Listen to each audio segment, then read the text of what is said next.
welcome back. AOC is claiming victory after Amazon just declared that it is bringing back jobs to New York City despite all the previous tax incentives that were taken away.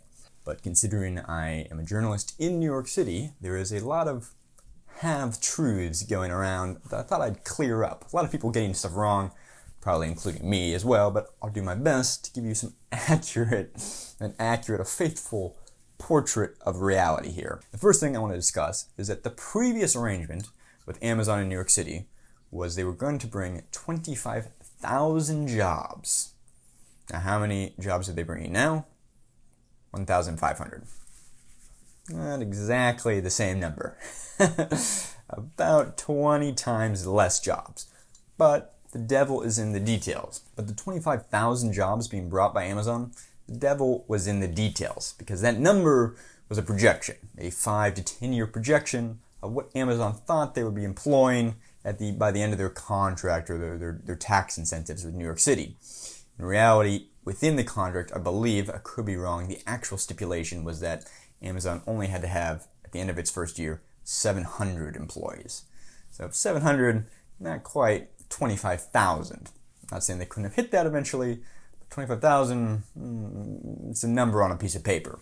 The 1,500 jobs coming to New York City in 2020 will be in the Hudson Yards. That's the other part I want to talk about.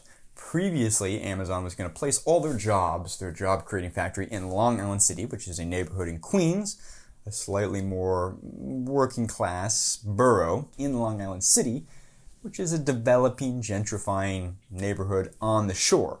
There's some industries in Long Island City, and so it would have made sense. Most likely because they could buy the space, the land, the cheapest in Long Island City.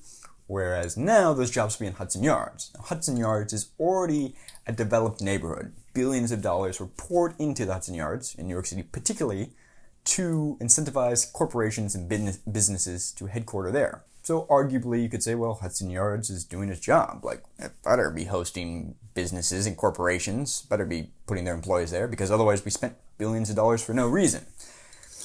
It makes sense that those employees would go to the Hudson Yards. Amazon's just going to lease or rent commercial space there. So if we're talking in terms of gentrification and how it affects neighborhoods, Amazon headquartering in Long Island City would have had a much larger dramatic effect on Queens and Long Island City than it will in the Hudson Yards. Hudson Yards was specifically developed for this kind of thing.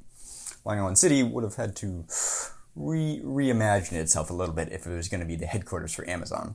The third point is this tax incentive, this $3 billion going around. In reality, it's not like we, New York City, now just have $3 billion left in our bank account because Amazon isn't coming. It was a tax rebate. We basically said, for the first 5 or 10 years, you don't have to pay us these taxes, which is going to equate to around $3 billion over that time. We're just offering them an incentive to locate their headquarters there. States do this, cities do this all the time. It's not that New York City was abnormal in doing this. The number was just large, but partially because Amazon is a large company. A good example of this would be like if a company was offering me a job in Arizona and they were trying to entice me to move to Arizona, they're saying, listen, we'll cover your taxes for the first 3 years. Don't worry about it. Oh, it's a little sweeten the deal, sweeten the bonus to get me to move to Arizona, to take my new job as a Photoshop design expert instead of stay in New York City. So while there's no tax incentive anymore, those jobs, these 1,500 jobs coming to the Hudson Yards of New York City from Amazon aren't subsidized. The tax incentive subsidy that was originally going to be given to Amazon was a different beast, a different animal, simply because they were going to be building large buildings and hypothetically bringing or employing so many 25,000 employees. Once again, just to reiterate, as I discussed earlier, in the actual contract, I believe at the end of the first year, they only had to have 700 people employed. So that's the reality on the ground. Everybody's claiming victory. Amazon's claiming victory. AOC's claiming victory. Democrats are claiming victory. Republicans are claiming victory. The reality is Hudson Yards is a neighborhood that was specifically designed to attract corporations and employers to set up businesses in Hudson Yards. It seems to be doing that with Amazon. It makes sense that Amazon would have a sizable headquarters in New York City, kind of the economic capital of the United States. It seems inevitable to me at some level that Amazon would employ people in New York City. They were going to do it anywhere. Hudson Yards makes sense. That's what it's been designed for. It's brand new. It's a brand new neighborhood. Hopefully you found this informative. Hopefully you found this unbiased, the least opinionated as possible. Thanks for watching, guys. Leave a like, subscribe. See you guys tomorrow. Bye.